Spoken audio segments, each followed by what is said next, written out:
Hello, everyone, and welcome back to Moving Right Along, a Muppet movie podcast brought to you by toughpigs.com. This is the podcast where we watch Muppets from Space 2 minutes at a time and talk about it a lot. I'm your host, Anthony Strand. And I am your other host, Ryan Rowe. And we are joined today by a return guest, a longtime Tough Pigs pal. Guest, please introduce yourself. Hi, I'm Michal Richardson. Delighted to have you back on the program. Yes. I'm delighted to be here. Wonderful. I'm Michal Richardson. I'm happy to be here. That's my introduction. There you go. There it is.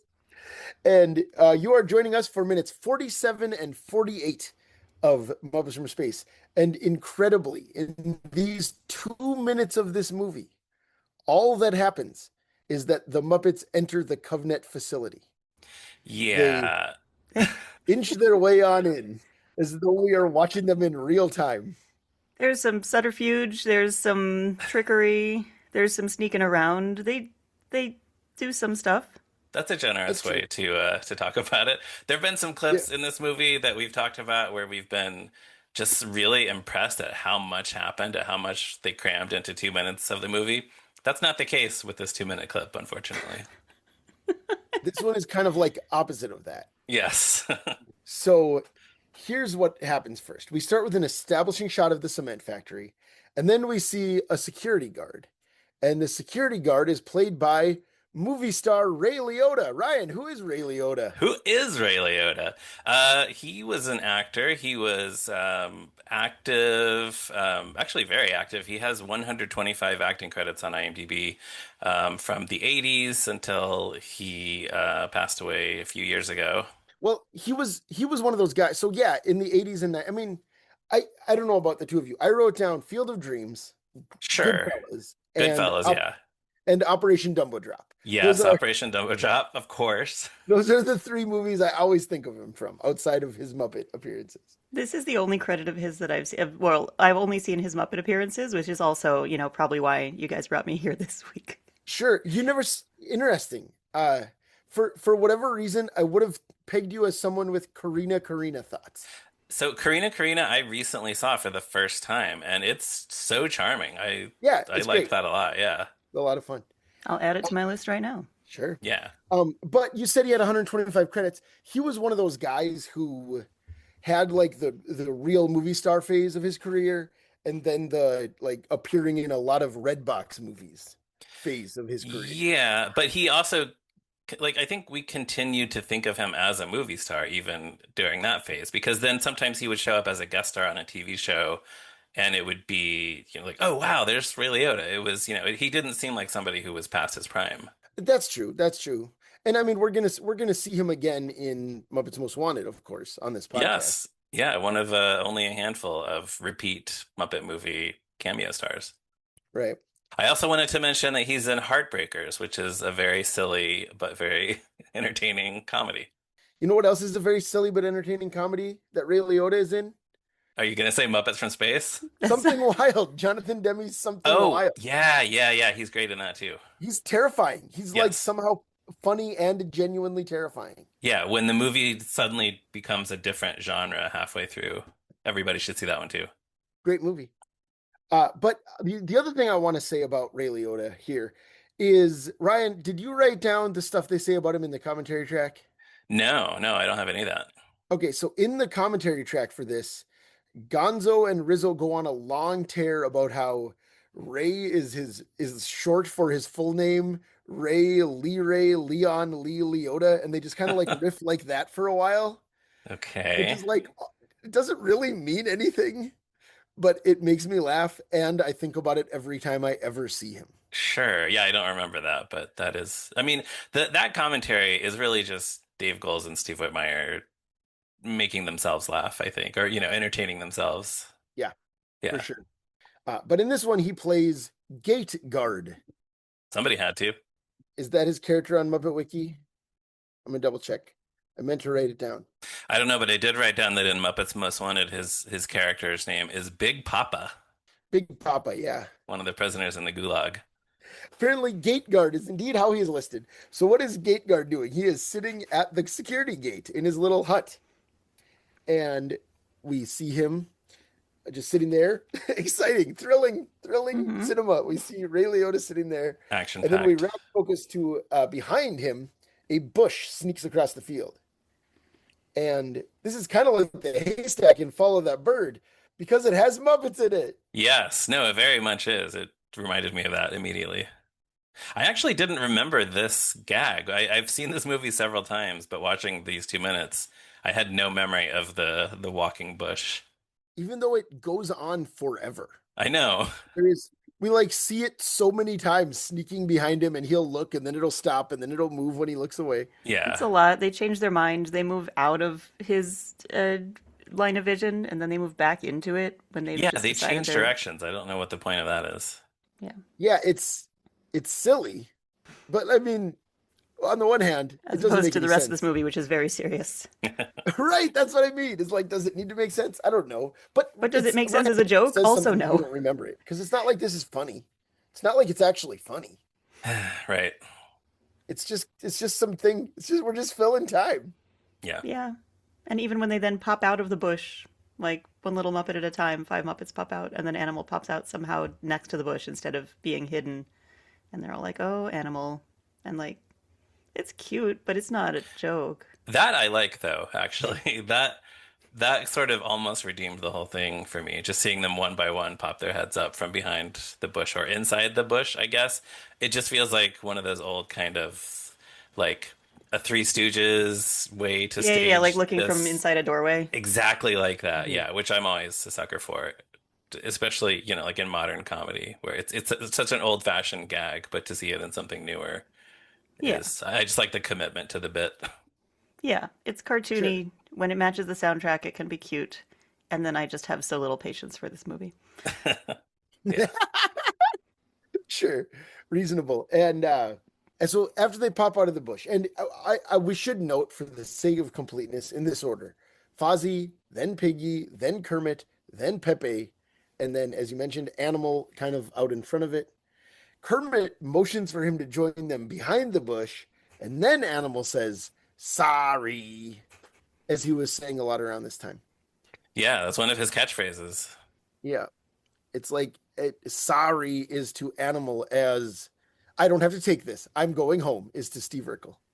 It's not his main catchphrase, but it's one of them. But it's Yeah, you made me aware, Anthony, of a couple of Steve Urkel's catchphrases that I didn't realize were catchphrases like, what at some else? point. Well, the "shh, not while I'm pouring," Not or while which I'm which pouring. was Yeah. also applied to various like "shh, not while I'm fill in the blank," Mm-hmm. whatever activity he happened to be doing. But Mm-hmm. then, yeah, I Yeah. watched a bunch of episodes of Family Matters, and he said that all the time. He says it all the time. He Yeah, says, "No sweat, my pet," to Laura all the yeah, that time. one I knew. Yeah, Yeah, He even calls I knew he that one. I calls don't think he I've calls watched Mother Family. Winslow Estelle my belle all the time. yes, I knew that one. I'm learning so much already. Good. Learning so much about Steve Urkel's catchphrases. Yeah, Thanks for this is being on our already Family enlightening. Matters podcast. And Yeah. we should at least know if we're as long as we're talking about it, we should note Urkel's most problematic catchphrase, which is "I'm wearing you down" to Laura Mm, yeah, when he thinks that she is going to go out with him if he in fact wears her down. yeah. That's how girls work, I'm told. They Mm. did end the series engaged. Well, that's news to me. Yeah.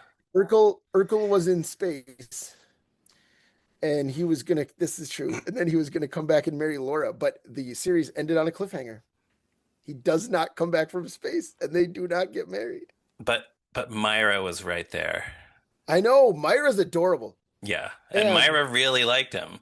she's like a so much better match for him. Yeah, I agree.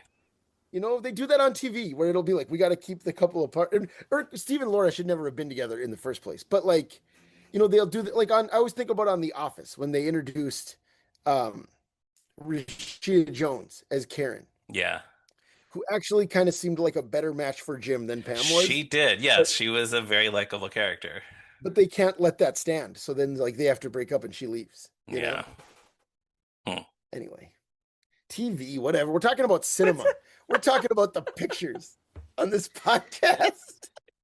They watch the security guard walk out of his little hut, and Piggy says, "Stand back, boys. This is a job for a woman." And then She walks away towards the gate, and Animal says one of his many other catchphrases. Ah, woman, woman. That's what he does.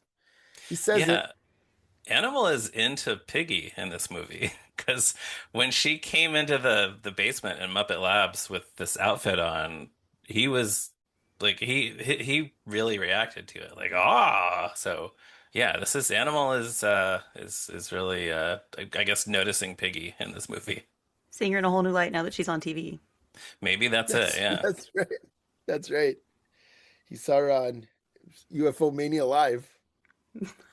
But what I do like here though is after that happens, Fozzie reaches his paw up to push Animal down. Yes, He that's puts good. his hand on Animal's head and lowers him physically, That is a which fun is cartoony moment funnier than if also. Fozzie had just like tugged on his arm or something. Yeah.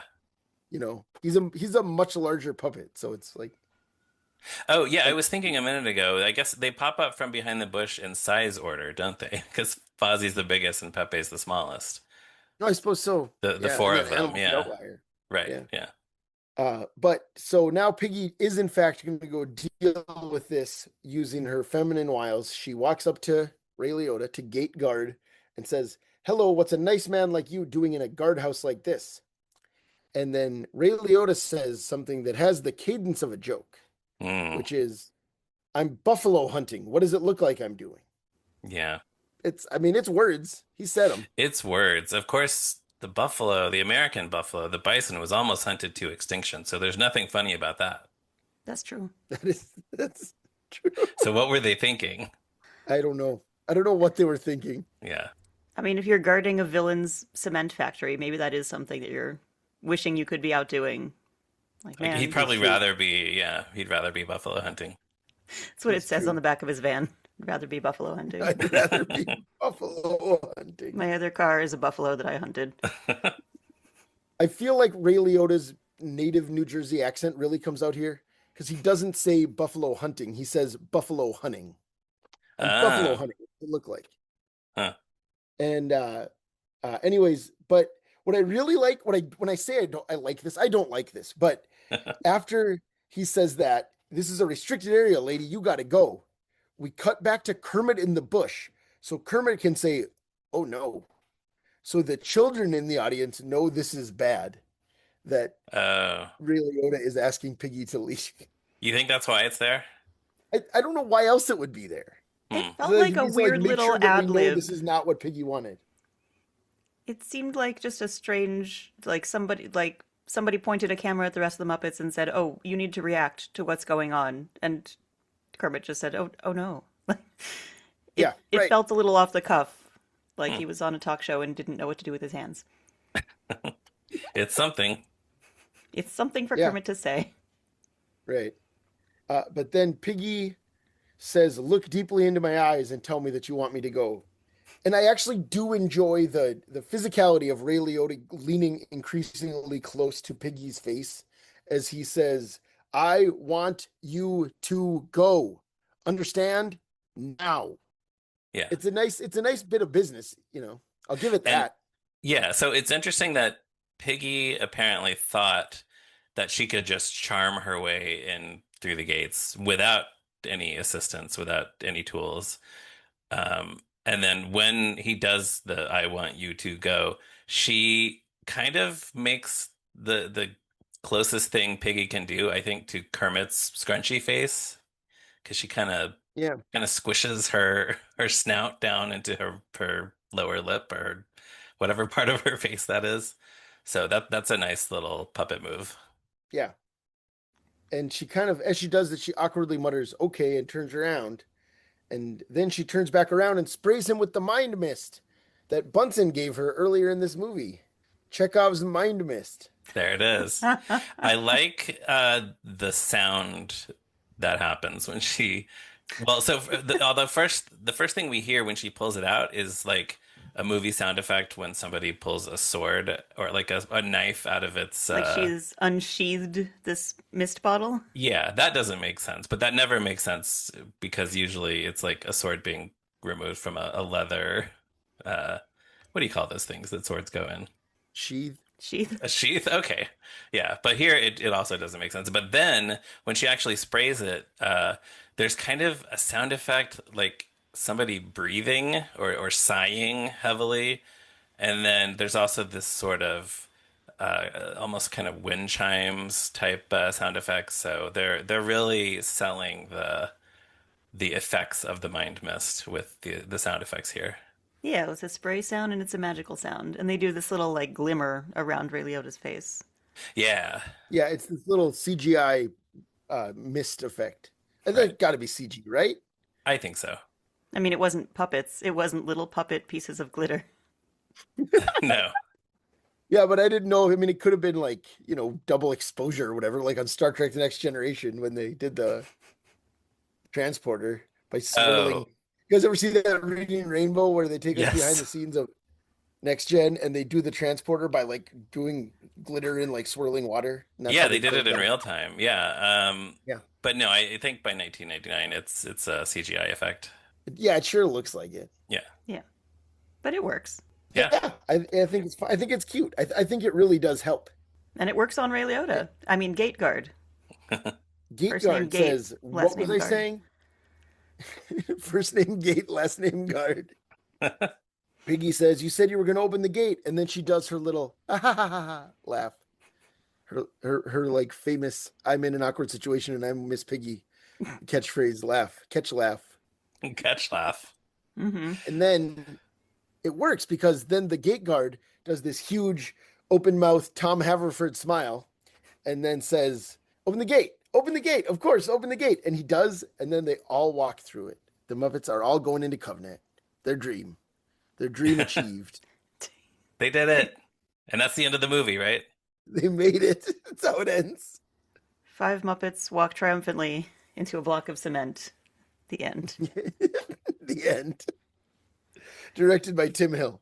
But then Piggy decides to press her luck by saying, now tell me I'm beautiful, sweetheart. And then he says that exact sentence back to her. And I don't know if you know a guy is mind controlled, is it really that satisfying to get a compliment from him? For most people, probably not. For Miss Piggy, I think that's in character. Yeah, I mean, if she has this power, she's going to enjoy it. That's true. That makes Yeah. sense to me. She does enjoy being complimented. I cannot argue with that. Right. But what I actually really do like is the next moment where Pepe comes up behind her and says, "Oh boy, he fell on you like a ton of bricks." Okay, and it just seems like that moment with Piggy and Pepe feels like two buddies having fun. Yeah. Well, and her response is Like naturellement, which is French for naturellement, naturally. which is French for naturally, which is Yes. not a French word that she normally uses. It's true. It's not like one of the stock French words, so that's Yeah. fun. But yeah, it just feels like they're friends in that moment, which doesn't happen that often with Piggy That's and anyone. that's true, and especially not Pepe. Yeah. Yeah, He fell on you like a ton of bricks. That's an interesting turn of phrase. I would expect maybe he fell for you. yeah, but Pepe says things in an odd manner sometimes. Yeah, that's Yeah, I true. don't expect him to necessarily make 100% sense. Yeah. But I Yeah, enjoy that they are enjoying this moment and like that they're both accepting, like, yes, naturally. He fell on Yeah. me like a ton of bricks. And they're both like, yeah. Everybody agrees here that yeah, Piggy is attractive and we're just going to laugh about it. And that's cute. Yeah. right. Yeah, yeah, it's great. I really like it. And then Ray Liotta says, "Have a nice time," and then to Fozzie he says, "Oh, I like your tie." And that's where we cut off. Yeah. That's the end. So Bunsen told them that the function of mind mist was that when they spray it on the subject will obey their every command. But this seems like an unknown side effect that's emerging with the gate guard here. Is that he's also being really friendly to them. That's true. Piggy didn't say compliment Fozzie on his tie. Was it an He's just doing unspoken it. command? Maybe she, if she had total mind control, was her mind signaling, like, also, you're going to be really nice to us? Ooh, maybe it's like it's telepathy. Mm-hmm. Could be. Maybe he's just always Yeah. wanted to be nice instead of yelling at people about buffalo hunting. Maybe, yeah, maybe this is his usual personality when he's not at work. Yeah. Oh, hey, Yeah. I like that. That's a nice Yeah. idea. Gate guard is really a Yeah. nice guy once you get to know him. That's what they say. That's what Yeah. they say about Kate. About Gate Guard. Yeah. Yeah. All right. So, any other thoughts about these 2 minutes before we go? Michal, I'll start with you. I, I don't have that many thoughts about these 2 minutes. I have thoughts about Muppets from Space overall, but I don't know if this is the place for them or if there's a place for that later. Well, I Um, mean, I guess just you have other story to tell about your history with the movie, right? Let's just do it now. Let's just get it out there. yeah. Okay, so I watched this movie a bunch of times in the 90s and haven't thought about it since then. So revisiting it now and making a bunch of notes about how I would have liked to have fixed the script Hmm. was an interesting experience. But when it came to theaters, um, I'd and I know I'm not the only person who's been on this podcast who said that when my sister and I went, we were the only people in the theater. But Yeah. we were visiting our grandparents in Charlotte, North Carolina, and for whatever reason, what they did with us that day was not to all go to a movie, but they sent us to a movie. And we went and saw Muppets from Space. And so I guess I was going into my junior year of high school because I know my sister was starting high school that year, and I will explain why I know this. Um, but this was over the summer. We were going to see the movie. We were terribly excited that there was a Muppet related thing in a movie theater. Um, we were so excited that during the end credits, we were like dancing around the theater, and there was nobody else there, so it was fine. We Sure. were dancing on the chairs and on the armrests of the chairs, and this nothing happened while we were dancing on the armrests of the chairs. However, we were so riled up that then we ran out of the movie theater, and my sister ran directly into a wall and broke her toe. And when she started high Oh school in the no. fall, she was on crutches, which is a great way to make friends. There are Oh, photos of her starting high school on crutches and looking very displeased about the whole situation. But at the oh. time, we were terrifically excited to see Muppets in the movie theater. And when people asked her what happened, did she say, "I went to see Muppets from Space"? And a Muppet accident. Yeah. I was dancing to funk music at a movie theater. Yeah, we were rocking the funk out. Uh, Great, great. yeah. So that was my initial history with this movie was just being so excited to see Muppets in the movie theater. I didn't know that Muppet Treasure Island had happened at all. I didn't learn about that until college. Hmm. Oh, is that right? Yeah. Interesting. So Sure. I didn't know there had been any. I don't think I knew about Muppets Tonight either. I didn't know there had been any new Muppet anything for the entirety of my time on this earth. I thought Muppets had all Sure. happened before I was born, and Hmm. now there Yeah. was a new Huh. Muppet thing. Wow. Wow. That's wild. Yeah, yeah. I just didn't know. Nobody told me. Sure. Yeah. How could you have known? I wasn't on the Tough Pigs forum to find out about these things. Right. Right. Awesome. All right, Ryan, any other thoughts about the 2 minutes? Yeah, I have so much stuff. So specifically about these 2 minutes Let's go. that we just watched and talked about. This is a scene where the Muppets are sneaking past a security guard. The Muppets once starred in a movie where there was a very funny scene where they snuck past a security guard. In The Great Muppet Caper, they're trying to get into the Mallory Gallery.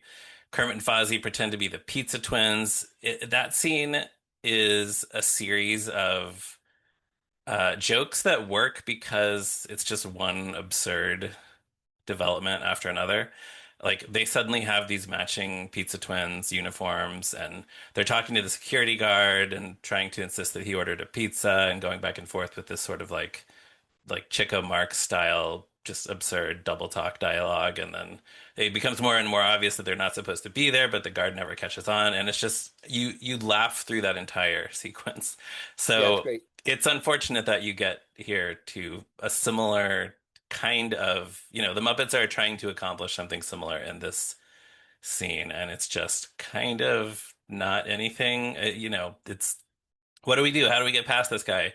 Oh, we'll just spray this magic spray in his face and he'll let us in, and that's Also, it. the gate is a bar. They just could have walked under it. They're small. They're Muppets. The guard was busy, like, reading a Oh, book. yeah, you're right. True. There Yeah, aren't guard dogs like there are at the Mallory Gallery. true. There's just Yeah, this one dude. yeah, and like at least Pepe could have, because he's very small. He could have snuck under, and like if there's another gate somewhere, he could have unlocked it for them. Or, yeah, that's a good point. So. But I think that was like for a car. If you're not a car, you could just walk around it. It looked like. Yeah, if you're not a car, and none of the Muppets are cars. So, that we know of. right. So that's what I was thinking of watching this. I have one listener comment sign on the beach and some screenplay draft stuff, if this is a good place for that. Sure. Um, when in a previous episode, we talked about how we thought Hollywood Hulk Hogan was the first Muppet movie cameo star to be named on screen. But our friend Joe, friend and frequent podcast guest Joe, pointed out on the Discord that Edgar Bergen and Charlie McCarthy are named on screen in the Muppet movie. So I guess That is they were true. the first, and Hollywood Hulk Hogan is the second. So that's something those guys have in common. Yeah. Dream team. Yeah. So screenplay draft stuff. In the 22781 draft of the screenplay, there's a moment when the Muppets and their friends John and Barbara Mallet get out of the Mallet station wagon. They're outside the government agency complex. They're kind of just beholding it. They're intimidated by it. They think their mission might be hopeless. Then Barbara says, "It's said that no human being has ever breached its walls." And Fozzie says, "Then there's hope for us," and all the Muppets cheer. That's cute. Yeah, That that's is like cute. in Lord of the Rings when Eowyn says, "I am no man," after it's like, Oh, oh, yeah. Yeah. I am no human being. Yeah. yeah. So then in this draft, all the Muppets went in the bus to the facility, but then Kermit chooses a small team of just four Muppets to help him break into the complex. I have so many quibbles with how for so much of this movie, there are very few Muppets, and it really bugs me. Yes, that's true. I don't know if this is something you've talked about already, but I'm I sure we have. I think some of it probably just has to do with budget. that makes me so sad though. Yeah. I mean, maybe there are other ways around it, but like just a lot of this movie is like, well, here are the five Muppets. These are the Muppets, you guys. Right. These are the people who are coming to rescue their friend. Everybody else couldn't be bothered. They had band practice, or they just don't exist anymore. Like by the end of the movie, you forget that there are more than five Muppets, Yeah. Yeah. and it's just not as. It doesn't feel as much like a Muppet production. It feels like this is some kind of buddy comedy that's not working. Yeah, well, we see them in the opening and in the brick house number at the house, and then some of them just kind of it's like, oh, that's it. That's it for these guys that you remember.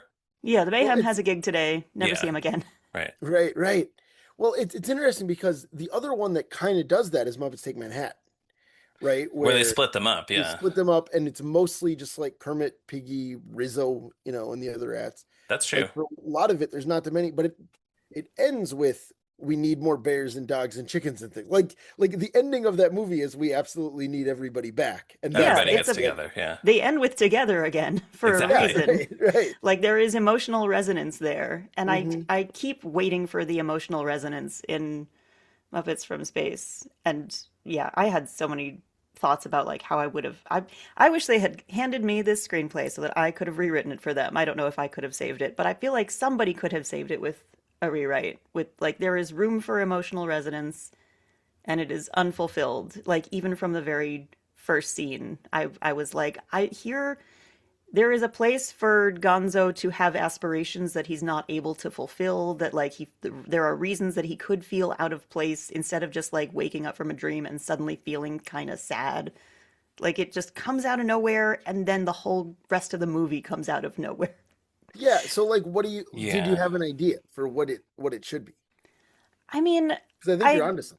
I had thoughts about like is there I mean, I also had thoughts about like what Gonzo to me is a very like Muppet Show era Gonzo, and arguably there were developments in Gonzo's character that had happened since then that I would just wasn't caught up with. But like, is there an act that he'd been trying to do? Like Gonzo is a performer. He's not just like a sad dude who hangs around mowing the lawn. Like, is there something that he had been aspiring to do that all his friends think is stupid, but then when he meets his alien family, they're like, yeah, I mean, when they fire him out of a cannon, that does make sense. But if he's spent this whole movie doing some equivalent of, balancing a piano on his head, Like, Huh. if he wants to do that and all the rest of the Muppets are like, no, Gonzo, nobody wants this. And then his alien family is like, we do want this. And he has to figure out, like, oh, but my friends sacrificed so much to me to rescue me. I really do want to be with them. Or like, there is a way to make this have a story that feels like, Yeah, that makes you feel something. right. Sure. But you're saying a story that like you think you could include the alien family, but not make it about how Gonzo is sad because he doesn't have a family. I think just even the very first scene, the impetus for this movie is like Gonzo had a weird dream, and then suddenly he's on this mission, and that doesn't feel like enough to me to set the movie in motion. There's also a Hmm. lot that then comes up that I just am annoyed by. There are too few Muppets. The funk thing doesn't really work for me. A lot of it takes Yeah, place in a big gray cement factory that is very that's true. boring. That is, yeah. Like there's a lot that just doesn't hang together for a lot of different reasons, but I feel like there is room to make you feel something. And it could have come just at the very beginning of the movie and had Gonzo have to make I mean Gonzo does make a choice at the end of the movie, but like it's not based on anything. Yeah. Hmm. He parties with his family and then he's like, "Well, this has all been nice, but now I have to go back to my five Muppet friends." Yeah. Well, yeah, and other guests have pointed this out that Gonzo already has his found family at the beginning of this movie, which has been pretty well established over several years of Muppet productions. Yeah. So like for him to not know what he is, like the Noah dream is interesting, but Yeah. also it doesn't feel like it sets it up enough Yeah. to me. And the Noah dream is actually in the screenplay draft that we have, that's in there from the very beginning. So that was always, I guess, part of the, the catalyst for or at least for establishing this is something that Gonzo has been thinking about. Yeah, yeah. I think there's a way that they could have threaded that needle. They don't have Noah say like, "There's only one of you," like because you don't have any companions to come on the boat. You can't come on the ark because you are a singular Gonzo and you can't be paired with another Gonzo. That doesn't happen in the dream, right? Oh, I think it does. What does he say? I don't remember exactly what he says, but He says there's only one of you. I can't remember, but Oh, like okay. that's So he yeah, why does say that. he wants to get on the that's why ark, he but hands him an umbrella and won't let him on because there's only one. right, like fend for yourself, guy. Yeah. Okay. So he does say that, but Yeah. maybe my problem is I don't want it to be about that. But Well, it doesn't. yeah, so maybe your problem is just with the basic premise, in which case it would require a much more thorough rewrite. Yeah. But I really wanted this to have another draft because I felt like it could have been better than this. It was Yeah. possible. Hmm. Well, Yeah. in the 1981 draft of the screenplay, Yes. uh, all the Muppets went to the factory in the Electric Mayhem bus. Hey Ryan, Yeah, I think you said 2/27, 1981, which is your that's birthday. my birthday. Yeah. Okay, thank you. Don't tell the listeners your Oh, social guess security what, number though? That's also. what I wrote in my notes. You Did I wrote say it in that your the notes first because you were time? writing because you're like writing your birthday. Yeah. Hmm, How okay. many previous episodes have you said that in? I don't think any, but okay. The 227, what was it? 97 I think draft, it's I believe. 97. Yeah. Yeah, okay. Wow. Now the question is, do I leave this in and make myself look foolish, or do I trim this out somehow? I'll probably leave it in. You're I gonna can have to look start drawing foolish. little balloons and be like Ryan's 16th birthday. Right. Or I mean, if I said it incorrectly the first time, then I would have to like re-record myself saying 97 and then just like insert that over the. So we'll see. In that draft, yeah, Kermit chooses a small team of just four Muppets to accompany him to break into the government facility. It is not the exact same group of Muppets. There is some overlap, but it's not the same group. Do you want to guess which four Muppets he chooses in the draft? Yes, very much so. Are we gonna What bet do you on it? think? Sure. I think. Well, okay. So Fozzie's definitely there. Yeah. Fozzie's definitely there. Piggy. I wouldn't be surprised if like either Piggy or Animal didn't make it.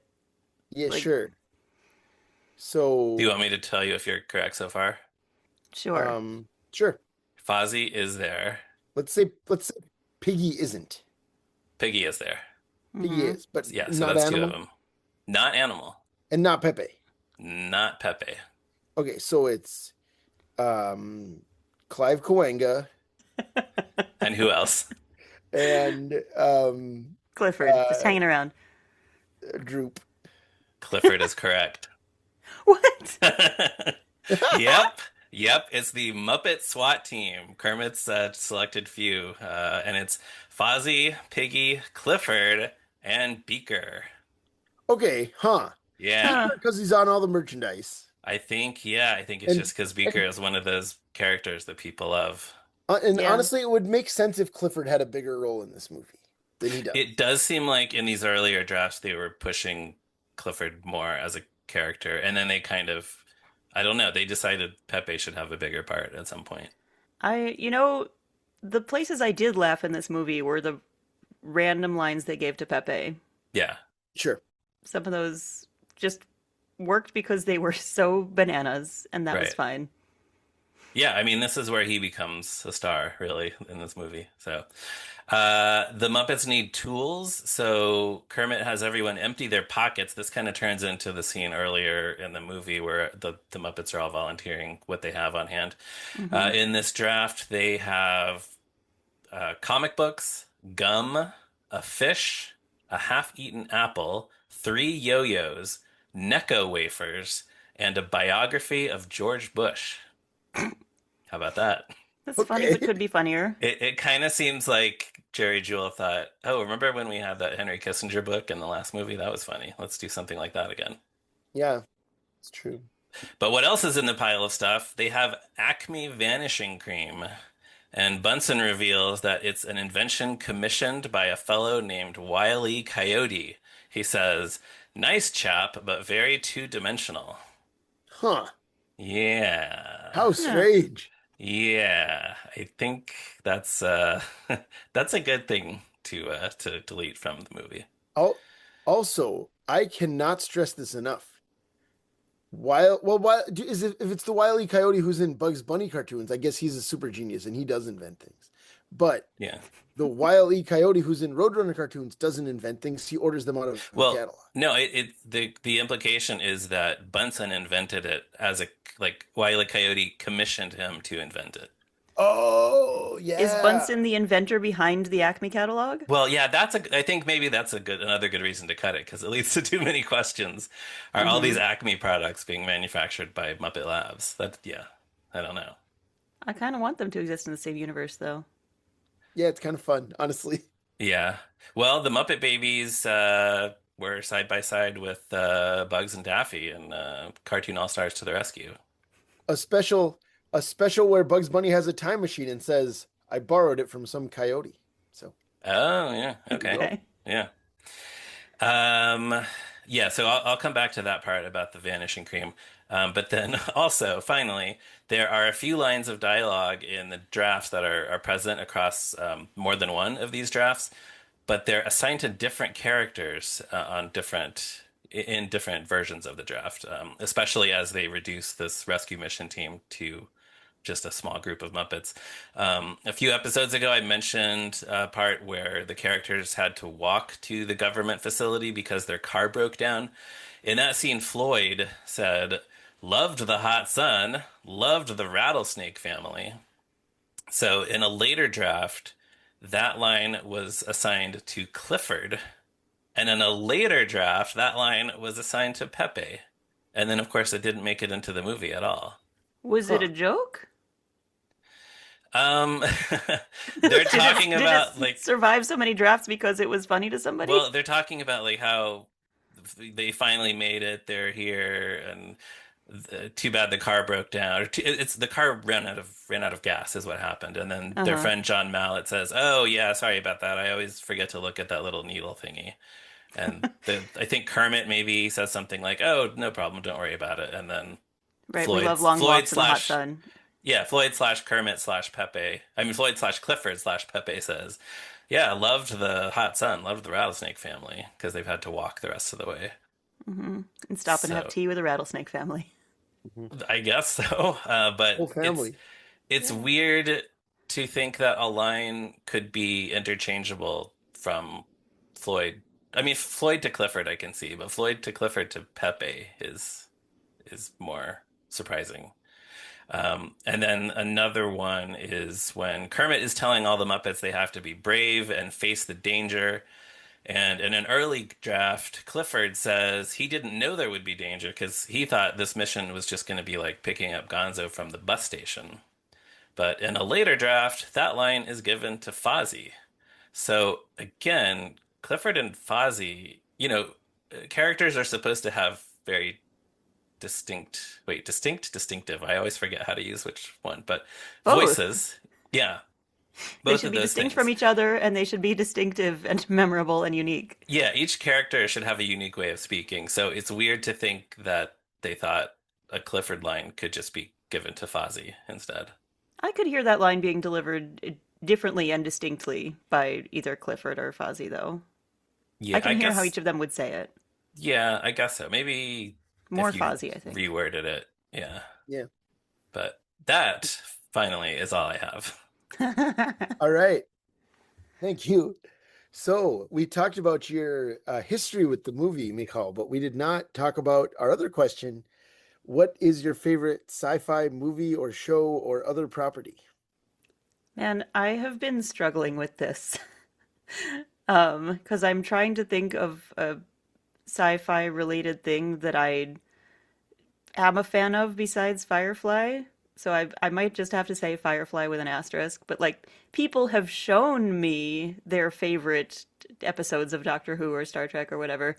Um, but I haven't, come to love any of those properties the way that maybe the people who showed them to me were hoping that I would come to love them It Sure, hasn't sure. inspired you to dive in and catch up on many, many more episodes of those shows. of either Star Trek or Doctor Who. Yeah.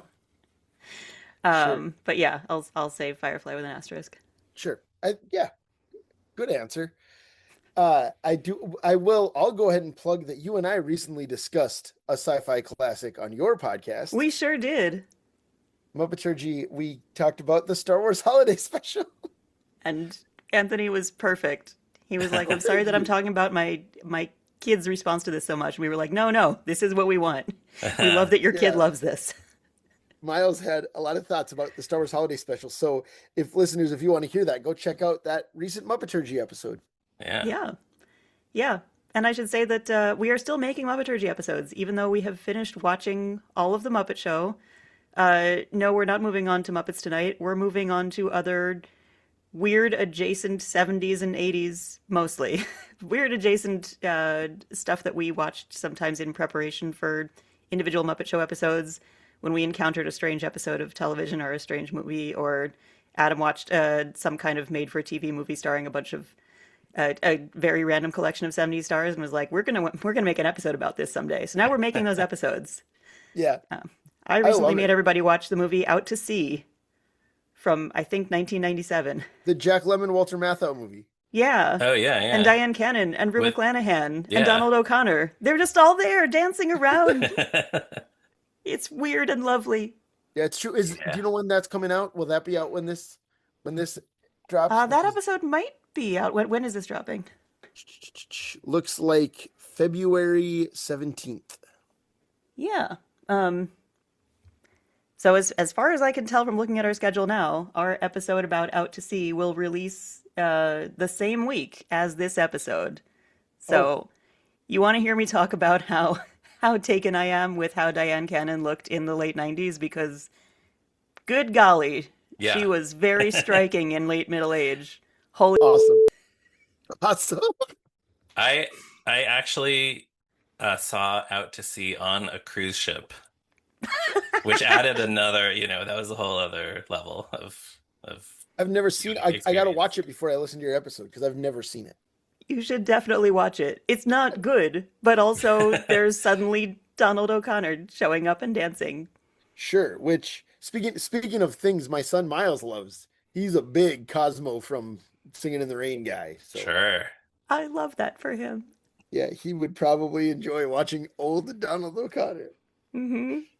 It's Um, very cute, and all the old people are very horny. And sure, Walter that Matthau's a sounds very right. bad Yeah, dancer. yeah, that's what they did in all those comeback movies. Yeah, it's true. It should have been. I mean, really, that movie, the first one, could have been called "Horny Old Men" because it's also accurate. Is it? I haven't actually seen Grumpy Old Men, Oh. Grumpy Old but Men is a movie that was shot in Minnesota and takes place in Minnesota. So I can't even begin to be objective about it. Like I know your experience would be very different from mine. mm-hmm. You know. And of Uh, course, the Muppet movie parody calendar that came out shortly afterward, the best they could come up with for Grumpy Old Men was to do Statler and Waldorf and call it Frumpy Old Men. They could just also be grumpy old men because that's they're what they not even are. they're not Yeah. even frumpy. They're very well dressed. No, that is correct. Which They one could of have them just is called them. Jacqueline? Which one is Walter Matthau, though? I don't remember. I'd have to look at that I mean, poster again, but I would think Waldorf would be Mathau, right? Just like Waldorf Matthau. yeah, and I think Spamela Hamderson was the Anne Margaret. was Anne Margaret. Yeah. Yeah, great. Yeah. All right. Well, we should probably cut this off before we just devolve into complete nonsense. Before I just start quoting all of the all of the salacious things that Walter Matthau says about Diane Cannon's rear end in that movie. Thanks Yes, for listening to our comedies starring old people podcast. that's what it is. Yeah, Horny old men. that's right. We're gonna watch Odd Couple 2, 2 minutes at a Oh, time. Oh my god. A movie that exists. yeah. Yes. Anyways, that's it. We're done. Michal, We did thank it. you for joining us. Thank you for having me. This is wonderful. It's always a delight. And listeners, thank you for reading toughpigs.com on the internet. We remain on Facebook, Blue Sky. We're all over the place. You can become a patron of ours on Patreon. You can email us at movinrightalong@toughpigs.com. You can follow Ryan on Blue Sky at me, Ryan Rowe, and on Letterboxd at Movies Are Neat. You can follow me on Blue Sky at Durwood Clapper and on Letterboxd at Zeppo Marxist. Thank you, as always, to Jordan Brandon for composing our theme music and to Morgan Davy for designing our logo. Michal, remind our listeners where they can find you and your work on the line. They can just find Muppeturgy on all the places that you might look for a podcast. All Yeah. right. And they can give Moving Right Along and Muppeturgy both 5-star reviews. And they can also tell all of their friends to listen to those 2 fine programs. Yes. And And listen to Anthony talk about the Star Wars Holiday Special with us. yeah, Yeah. please go check it out. And join us again next week for another episode of Moving Right Along. Goodbye. Goodbye. Buffalo hunting. Buffalo hunting. Buffalo, buffalo, buffalo, buffalo, buffalo, buffalo, buffalo. Yeah.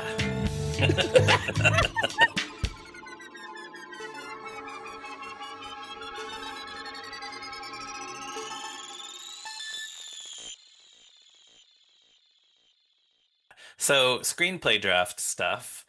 In the 2/27/97 draft of the screenplay, Hey, Steve.